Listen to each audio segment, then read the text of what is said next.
আমি যখন ছোট ছিলাম খেলতে যেতাম মেঘের দলে। একদিন এক মেঘবালিকা প্রশ্ন করল কৌতূহলে, এই ছেলেটা নাম কি রে তোর? আমি বললাম পুষ্মন্তর। মেঘবালিকা রেগেই আগুন, মিথ্যে কথা, নাম কি এমন হয় কখনো?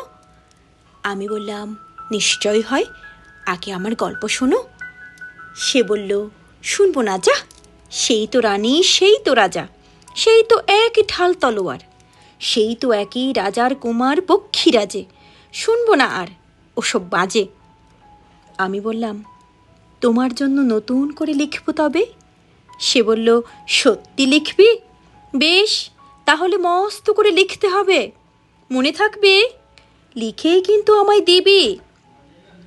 আমি বললাম তোমার জন্য লিখতে পারি এক পৃথিবী। লিখতে লিখতে লেখা যখন সবে মাত্র 2-4 পাতা, হঠাৎ তখন ভূত চাপলো আমার মাথায়।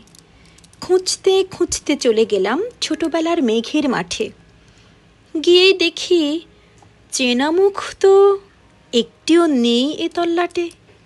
একজনকে মনে হলো ওরই মধ্যে অন্য রকম।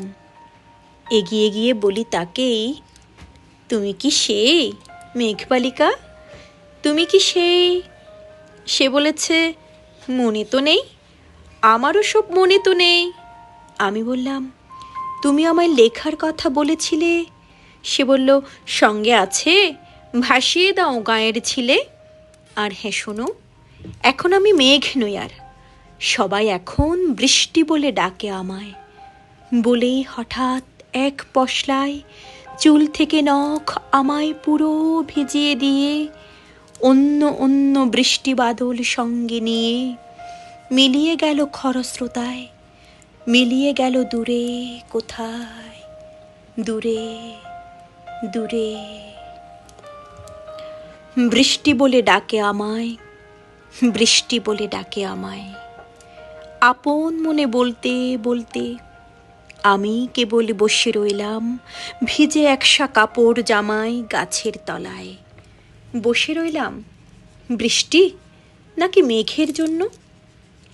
এমন সময় অন্য একটি বৃষ্টি আমায় চিনতে পেরে বলল, তাতে মন খারাপের কি হয়েছে, যাও ফিরে যাও, লেখো আবার। এখন পুরো বর্ষা চলছে, তাই আমরা সবাই এখন নানান দেশে ভীষণ ব্যস্ত। তুমিও যাও, মন দাও গে তোমার কাজে। বর্ষা থেকে ফিরে আমরা নিজেই যাব তোমার কাছে। এক পৃথিবী লিখব আমি, এক পৃথিবী লিখব বলে ঘর ছেড়ে সেই বেরিয়ে গেলাম। ঘর ছেড়ে সেই ঘর বাঁধলাম গহন বনে। সঙ্গী শুধু কাগজ কলম, একাই থাকবো, একাই দুটো ফুটিয়ে খাবো। 2-1 মুঠো ধুলো বালি যখন যারা আসবে মনে, তাদের লিখব, লিখেই যাব। এক পৃথিবীর 100 রকম স্বপ্ন দেখার সাধ্য থাকবে যে রূপকথার, সে রূপকথা আমার একার। ঘাড় গুঁজে দিন লিখতে লিখতে, ঘাড় গুঁজে রাত লিখতে লিখতে, মুছেছে দিন মুছেছে রাত। যখন আমার লেখবার হাত অসাড় হলো, মনে পড়ল সাল কি তারিখ, বছর কি মাস, সেসব হিসেব আর ধরিনি। লেখার দিকে তাকিয়ে দেখি এক পৃথিবী লিখব বলে একটা খাতাও শেষ করিনি।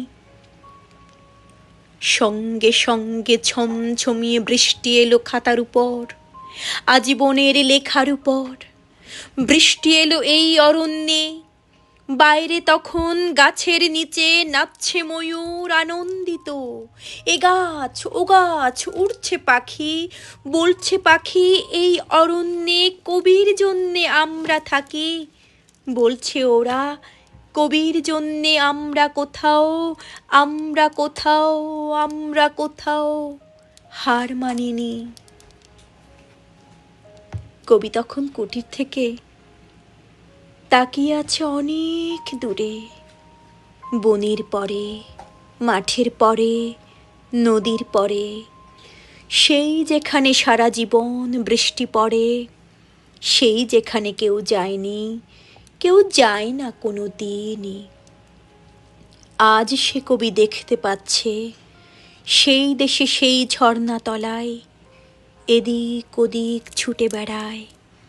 সোনায় মোড়া মেঘ হরিণী, কিশোর বেলার সেই হরিণী। সোনায় মোড়া মেঘ হরিণী, কিশোর বেলার সেই হরিণী।